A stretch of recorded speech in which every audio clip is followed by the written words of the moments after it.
जब railway private हो जाएगी, जब सरकारी स्कूल प्राइवेट हो जाएगा, जब सरकारी बैंक प्राइवेट हो जाएगा, तो सरकार का घंटा बजाने के लिए यहाँ पे रहेगा। है बताइए ना, सरकार का घंटा बजाने के लिए रहेगा का जी? अरे साला तुम लोगों को बस चले ना तो एक दिन साला तुम लोग पार्लियामेंट का भी प्राइवेट कर दोगे, संविधान का भी प्राइवेट कर दोगे। जब साला तुम लोगों का बस चले एक दिन तो भड़वे गद्दार नेता। कोई भी माई का लाल पार्टी इसको विरोध नहीं कर रहा है। सब साला चुपकी साधे हुए घर में बैठा हुआ हरामजादे।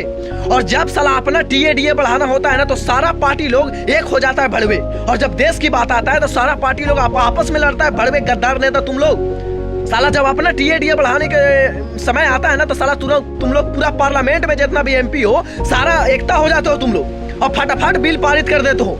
और जब साला इसको विरोध करने के लिए किसी की औकात नहीं, तुम जैसे हरामजादों के साले देश के गद्दार और सारे पार्टी लोग जितने कांग्रेस बीजेपी होना।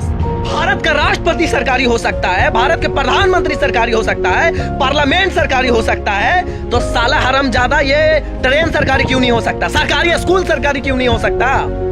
क्यों नहीं सरकारी रह सकता? बैंक सरकारी क्यों नहीं रख सकता?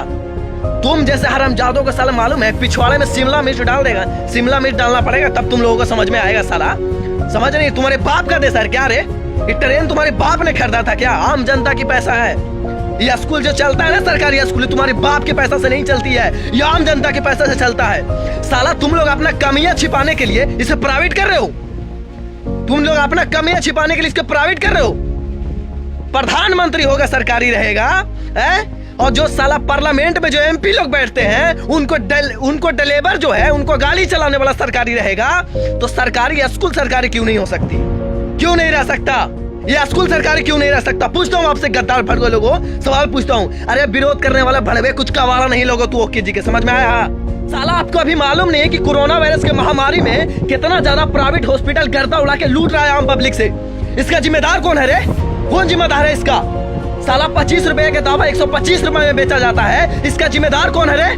पूछता हूँ तुम जैसे भड़वे लोगों से, गद्दार लोगों से। अगर सरकारी स्कूल है उसको अगर प्राइवेट कर दिया जाएगा तो गरीब के बाल बच्चा कहाँ पढ़ेगा रे भड़वे? कहाँ पढ़ेगा? पूछता हूँ आपसे, कहाँ पढ़ेगी?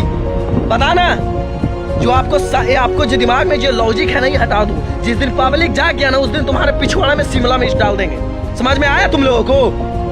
आपको मालूम होना चाहिए इस बात को, आपको मालूम होना चाहिए इस बात को कि किस तरीके से प्राइवेट स्कूल में लूट चलता है, पखंड चलता है। साला वहाँ पे कितना बड़ा लूट चलता है। अगर कोई गरीब का बच्चा उस स्कूल में पढ़ रहा है, 1 महीने को फीस नहीं दिया तो उस बच्चों को स्कूल से निकाल दिया जाता है। वो अभी लॉकडाउन में भी साला इन प्राइवेट स्कूल पैसा ले रहा है लोगों से, फीस ले रहा है लोगों से। प्राइवेट होने के बाद पूरे लूट और पखंड चलना स्टार्ट हो जाता है। और अगर सरकारी ट्रेन घाटा में है तो इसकी जिम्मेदार कौन है रे? जिम्मेदार कौन है? तुम्हारी बाप और तुम साला जिम्मेदार हो इसका जिम्मेदार कौन है? अगर ट्रेन घाटे में है तो पब्लिक जिम्मेदार है इसका। चुतिया बना रहे हो सबको बे। अबे देख, मैं जल्दी सारे मंत्री को पत्र लिखने वाला हूँ भैया। मैं तो चुप नहीं बैठने वाला, मैं सारे मंत्री को पत्र लिखने वाला हूँ। आप लोग फिर भी कॉल चिपका के घर में बैठे रहिए। आप लोग को तो बीजेपी या कांग्रेस करना है। साला सत्ता बदलने से कुछ होता है बे? जब तक ये आवाज नहीं उठाओगे खाली सत्ता बदलते रहो तुम लोग। हम तो अपना काम करेंगे। जय हिंद, वंदे मातरम, भारत माता की जय। निजीकरण जब कर ही रहे,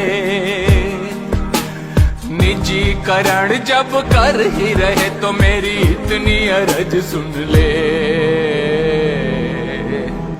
लगे हाथ संसद का भी निजीकरण कर दे।